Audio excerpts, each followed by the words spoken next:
The 12th lesson of a series of lessons in Raja Yoga. Recording by Arabella Grayson. A series of lessons in Raja Yoga by Yogi Ramacharaka. The 12th lesson, Part 2.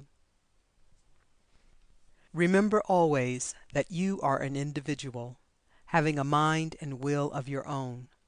Rest firmly upon the base of your I consciousness, and you will find yourself able to manifest a wonderful strength against the adverse suggestions of others. Be your own suggester. Train and influence your subconscious mind yourself, and do not allow it to be tampered with by the suggestions of others. Grow the sense of individuality. There has been much written of recent years in the Western world regarding the effect of the mental attitude upon success and attainment upon the material plane. While much of this is nothing but the wildest imagining, still there remains a very firm and solid substratum of truth underlying it all. It is undoubtedly true that one's prevailing mental attitude is constantly manifesting and objectifying itself in his life. Things, circumstances, people, plans, all seem to fit into the general ideal of the strong mental attitude of a man, and this from the operation of mental law along a number of lines of action. In the first place, the mind, when directed toward a certain set of objects, becomes very alert to discover things concerning those objects, to seize upon things, opportunities, persons, ideas, and facts tending to promote the objects thought of. The man who is looking for facts to prove certain theories invariably finds them, and is also quite likely to overlook facts tending to disprove his theory. The optimist and the pessimist, passing along the same streets, each sees thousands of examples tending to fit in with his idea. As Kay says, when one is engaged in seeking for a thing, if he keep the image of it clearly before the mind, he will be very likely to find it, and that too, probably, where it would otherwise have escaped his notice. So when one is engaged in thinking on a subject, thoughts of things resembling it, or bearing upon it, and tending to illustrate it, come up on every side. Truly, we may well say of the mind, as has been said of the eye, that it perceives only what it brings within the power of perceiving. John Burroughs has well said regarding this, that no one ever found the walking fern who did not have the walking fern in his mind. A person whose eye is full of Indian relics picks them up in every field he walks through. They are quickly recognized because the eye has been commissioned to find them. When the mind is kept firmly fixed upon some ideal or aim, its whole and varied powers are bent toward the realization and manifestation of that ideal. In thousands of ways the mind will operate to objectify the subjective mental attitude, a great proportion of the mental effort being accomplished along subconscious lines. It is of the greatest importance to one who wishes to succeed in any undertaking, to keep before his mind's eye a clear mental image of that which he desires. He should picture the thing desired and himself as securing it until it becomes almost real. In this way he calls to his aid his entire mental force and power along the subconscious lines, and as it were, makes a clear path over which he may walk to accomplishment. Bain says regarding this, by aiming at a new construction, we must clearly conceive what is aimed at. Where we have a very distinct and intelligible model before us, we are in a fair way to succeed. In proportion as the ideal is dim and wavering, we stagger or miscarry. Maudsley says, we cannot do an act voluntarily unless we know what we are going to do, and we cannot know exactly what we are going to do until we have taught ourselves to do it. Carpenter says, the continued concentration of attention upon a certain idea gives it a dominant power, not only over the mind, but over the body. Muller says, the idea of our own strength gives strength to our movements. A person who is confident of effecting anything by muscular efforts will do it more easily than one not so confident of his own power. Tanner says, to believe firmly is almost tantamount in the end to accomplishment.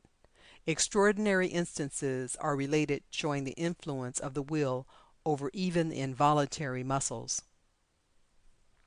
Along the same lines, many Western writers have added their testimony to the yogi principle of the manifestation of thought into action. Kay has written, "A clear and accurate idea of what we wish to do and how it is to be effected is of the utmost value and importance in all of the affairs of life. A man's conduct naturally shapes itself according to the ideas in his mind, and nothing contributes more to success in life than having a high ideal and keeping it constantly in view.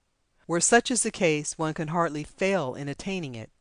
Numerous unexpected circumstances will be found to conspire to bring it about, and even what seemed at first to be hostile may be converted into means for its furtherance, while by having it constantly before the mind he will be ever ready to take advantage of any favoring circumstances that may present themselves." Along the same lines, Foster has written these remarkable words: "It is wonderful how even the casualties of life seem to bow to a spirit that will not bow to them, and yield to subserve a design which they may, in their first apparent tendency, threaten to frustrate. When a firm, decisive spirit is recognized, it is curious to see how the space clears around a man and leaves him room and freedom." Simpson has said, "A passionate desire and an unwearied will can perform impossibilities, or what seem to be such to the cold and feeble." And Maudsley gives to aspiring youth a great truth when he says, "Thus it is that aspirations are often prophecies, the harbingers of what a man shall be in a condition to perform." And we may conclude the paragraph by quoting Lytton: "Dream, O youth, dream manfully and nobly, and thy dreams shall be prophets." This principle of the power of the mental image is strongly impressed upon the mind of the Chela, or student, by the Yogi teachers. The student is taught that just as the house is erected in accordance with the plan of the architect, so is one's life built in accordance with the prevailing mental image. The mind subconsciously molds itself around the prevailing mental image or attitude, and then proceeds to draw upon the outer world for material with which to build in accordance with the plan. Not only is one's character built in this way, but the circumstances and incidents of his life follow the same rule.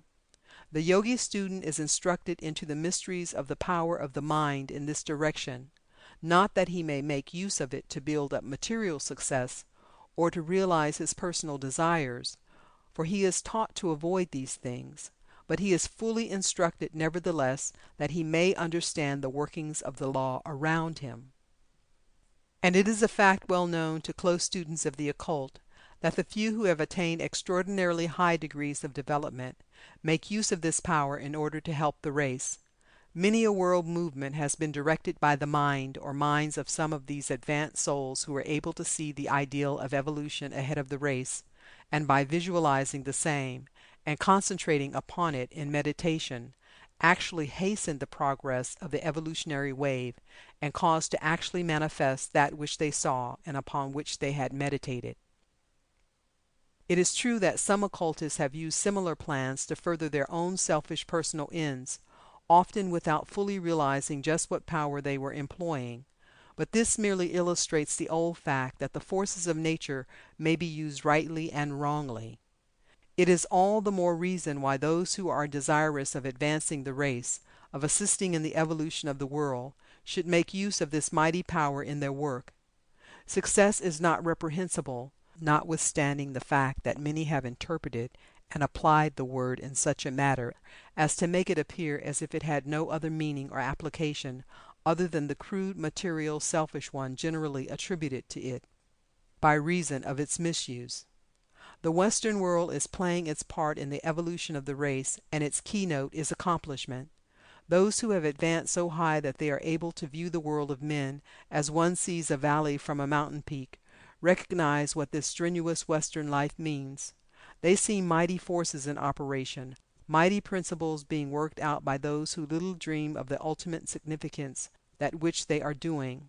Mighty things are before the Western world today. Wonderful changes are going on. Great things are in the womb of time, and the hour of birth draws near. The men and women in the Western world feel within them the mighty urge to accomplish something, to take an active part in the great drama of life, and they are right in giving full expression to this urge, and are doing well in using every legitimate means in the line of expression. And this idea of the mental attitude or the mental image is one of the greatest factors in this striving for success. In this lesson, we do not purpose giving success talks for our students.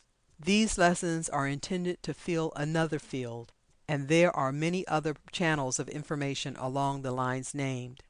What we wish to do is to point out to our students the meaning of all this strenuous striving of the age in the Western world and the leading principle employed therein. The great achievements of the material world are being accomplished by means of the power of the mind.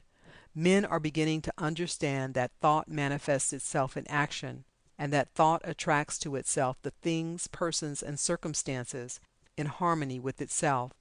The power of mind is being manifest in hundreds of ways. The power of desire, backed by faith and will, is beginning to be recognized as one of the greatest of known dynamic forces.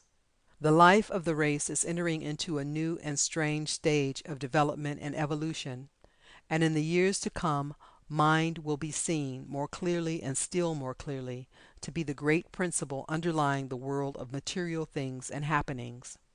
That all is mind is more than a dreamy metaphysical utterance is being recognized by the leaders in the world's thought. As we have said, great changes are before the world and the race, and every year brings us nearer to the beginning of them. In fact, the beginning is already upon us. Let any thinker stop and reflect over the wonderful changes of the past 6 years since the dawning of the 20th century, and he will be dull indeed if he sees not the trend of affairs. We are entering into a new great cycle of the race, and the old is being prepared for being dropped off like an old worn out husk.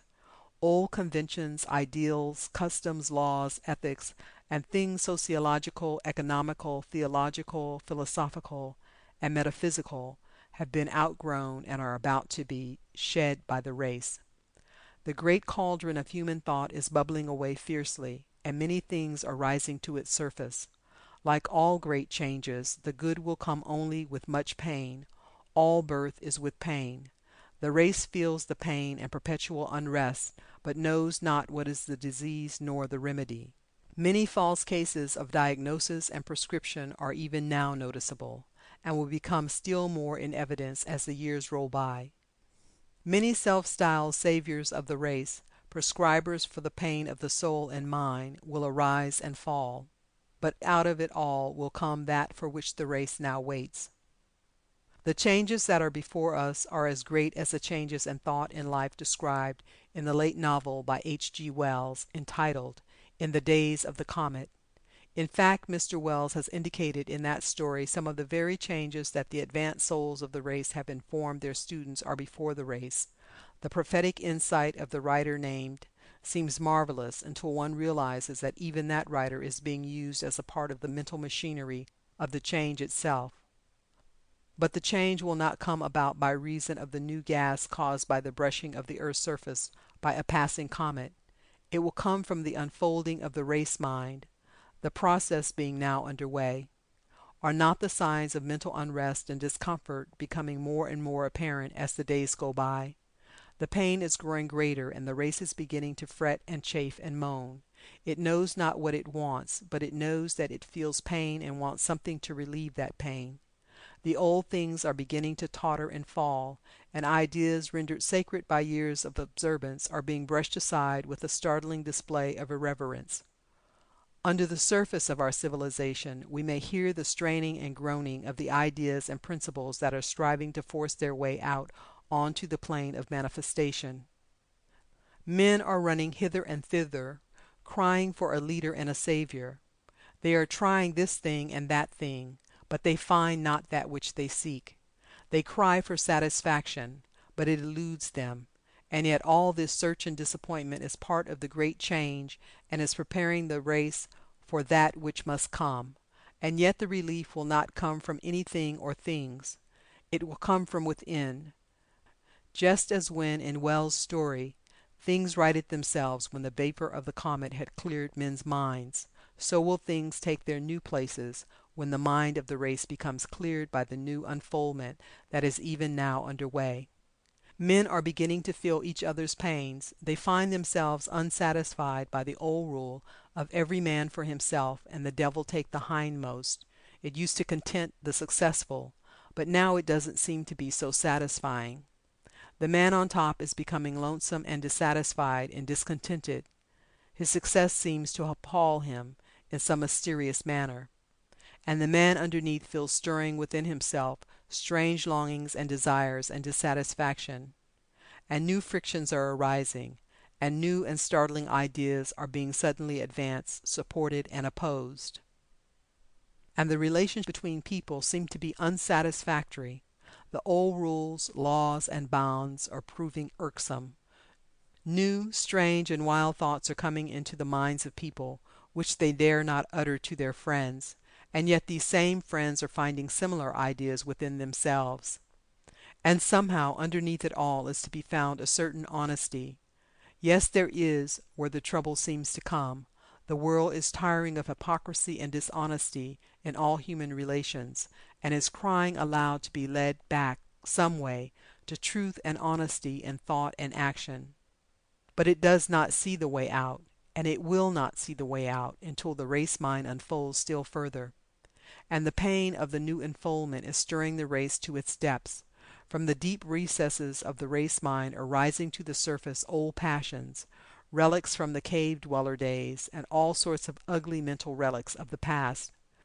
And they will continue to rise and show themselves until at last the bubbling pot will begin to quiet down, and then will come a new peace, and the best will come to the surface, the essence of all the experiences of the race. To our students we would say, during the struggle ahead of the race, play well your part, doing the best you can, living each day by itself, meeting each new phase of life with confidence and courage. Be not deluded by appearances, nor follow after strange prophets. Let the evolutionary processes work themselves out, and do you fall in with the wave without struggling and without overmuch striving. The law is working itself out well, of that be assured. Those who have entered into even a partial understanding and recognition of the one life underlying will find that they will be as the chosen people during the changes that are coming to the race. They have attained that which the race is reaching toward in pain and travail, and the force behind the law will carry them along, for they will be the leaven that is to lighten the great mass of the race in the new dispensation. Not by deed or by action, but by thought will these people leaven the mass. The thought is even now at work, and all who read these words are playing a part in the work, although they may know it not. If the race could realize this truth of the one life underlying, today the change would occur in a moment, but it will not come in that way. When this understanding gradually dawns upon the race, this new consciousness, then will things take their proper places, and the lion and the lamb lie down together in peace. We have thought it well to say these things in this the last lesson of this course. They are needed words. They will serve to point out the way to those who are able to read. Watch and wait for the silence that will follow the storm. In this series of lessons, we have endeavored to give you a plain, practical presentation of some of the more important features of Raja Yoga. But this phase of the subject, as important and interesting as it is not the highest phase of the great yoga teachings. It is merely the preparation of the soil of the mind for what comes afterward. The phase called Jnana Yoga, the yoga of wisdom, is the highest of all the various phases of yoga. Although each of the lower steps is important in itself, we find ourselves approaching the phase of our work for which we have long wished. Those who have advised and directed this work have counseled us to deal with the less advanced and simpler phases in order to prepare the minds of those who might be interested, so that they would be ready for the higher teachings.